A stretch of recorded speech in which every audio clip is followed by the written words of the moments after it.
কিছুদিন পরেই তারা মা হতে চলেছে, ঠিক কিনা? কেমন করে বাচ্চা কাচ্চা লালন পালন করবে, কেমন করে আমাদের আগামী প্রজন্মকে তারা গড়ে তুলবে, ওইটার একটা প্রশিক্ষণ খেলার মাধ্যমেই ছোটবেলায় যেন তাদের হয়ে যায়।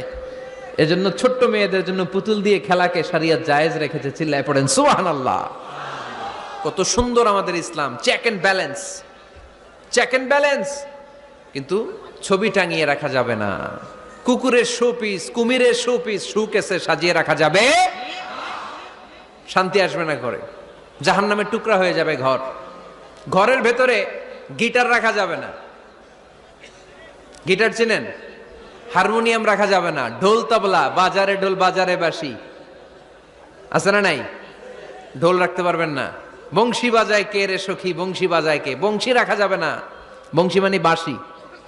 এই বাঁশি, ঢোল, তবলা, হারমোনিয়াম, গিটার এগুলো যদি ঘরে থাকে রহমতের ফেরেশতা ঢুকে না। আল্লাহ হাবিব সাল্লাল্লাহু আলাইহি ওয়াসাল্লাম বলে